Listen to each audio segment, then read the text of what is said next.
موجود ہے. یعنی مولا علی مرتضیٰ علیہ السلام سے کسی نے پوچھا کہ آپ نبی کریم کے اخلاق گن کے بتائیے. اچھا. تو انہوں نے کہا کہ تم مجھے اللہ کی نعمتیں گن کے بتاؤ. اچھا. تو اس نے کہا کہ قرآن کریم میں ہے کہ ان تعدوا نعمت اللہ لا تحصوها، اگر اللہ کی نعمتیں شمار کرنا چاہو تو شمار تو کر ہی نہیں سکتے.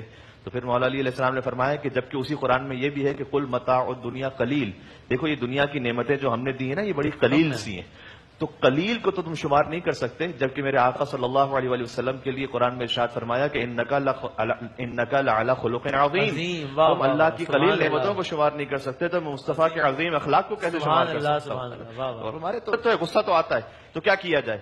نبی کریم صلی اللہ علیہ وسلم پر درود شریف بھیجیں. جیسے ہی آپ درود بھیجیں گے ان کی خاص ایسی رحمت شامل ہو جائے گی. آپ کا غصہ، جی بالکل، آپ کا غصہ بالکل ٹھنڈا ہو جائے گا سرکار ختمی مرتبہ صلی اللہ علیہ وسلم کے صدقے میں. اور حدیث میں یہ بھی ہے کہ بدترین شخص وہ ہے کہ جس کی عزت اس کی بد اخلاقی کی وجہ سے کی جائے. کبھی ایسا ہوتا ہے نا ایک شخص اتنا بد اخلاق ہے کے ساتھ کون لگے. بدترین شخص وہ ہے کہ جس کی لوگ عزت دل سے نہیں کر رہے، اس لیے کر رہے ہیں کہ اتنا بد اخلاق ہے کون منہ لگے گا. یہ بدترین ہے. یہ آج اپنے آپ کو بڑا طاقتور سمجھ رہا ہے، قیامت میں پہنچے گا تو پھر سارا بد اخلاقی کا. تو جب آپ کبھی اس غصے کی کیفیت میں پہنچے کہیں صلی اللہ علیہ وآلہ، ہمارے ویلیوز بدل گئی ہیں. تو اگر کوئی اخلاق کا مظاہرہ کرتا ہے تو لوگ یہ سمجھتے ہیں کہ یہ دب گیا، اس میں ہمت ہی نہیں ہے. نوجوان یہ سمجھتے ہیں، ان کی سوشل میڈیا پر خاص طور پر بحث ہوتی ہے. اب تو ہر ایک جو ہے وہ کہیں نہ کوئی کمنٹس ڈال دیا، اس نے سامنے سے ریپلائی کیا، پھر یہاں سے کمنٹ. وہ یہ سمجھتے ہیں کہ فائنل ورڈ میرا ہونا چاہیے. جی جی جی بالکل، فائنل ورڈ میرا ہو کر اس کو چپ کروا دیا میں نے تبھی میری جیت ہے.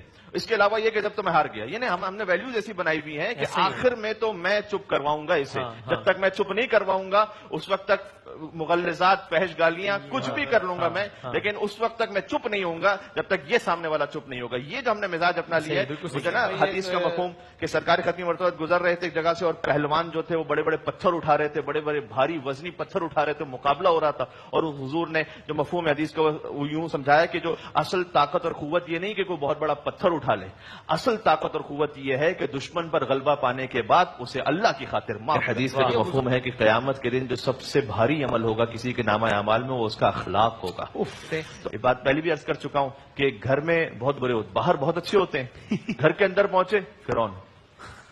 بچے کو 2 تھپڑ لگائے، بیوی کو ڈانٹا، بچی مطلب اس کے ساتھ مساقت ماں باپ کے ساتھ بد اخلاقی کی. وہ بزنس میں بہت اچھے ہوتے ہیں، بزنس ایتھکس کے لیے. گھر پہ اخلاق جو سب سے اچھا شروع ہوتا ہے وہ گھر والوں سے شروع ہوتا ہے. بیوی سے، جی بیوی سے اچھی طرح سے بات کیجیے. اس میں کوئی کمی کی بات نہیں ہے. آپ کی مردانگی میں کوئی کمی نہیں ہو جائے گی اگر آپ اچھی طریقے سے. کچھ لوگ یہ بھی سمجھتے ہیں نا، کچھ لوگ بھی سمجھتے ہیں کہ جناب ہم تو بڑے جھک جائیں گے. یہ نہیں، آپ اچھے طریقے سے اخلاق سے بات کیجیے، بچوں سے شفقت کا اظہار کیجیے. گھر کا ماحول گھر کو جنت بنائیں گے، معاشرہ خود بخود جنت بنے گا.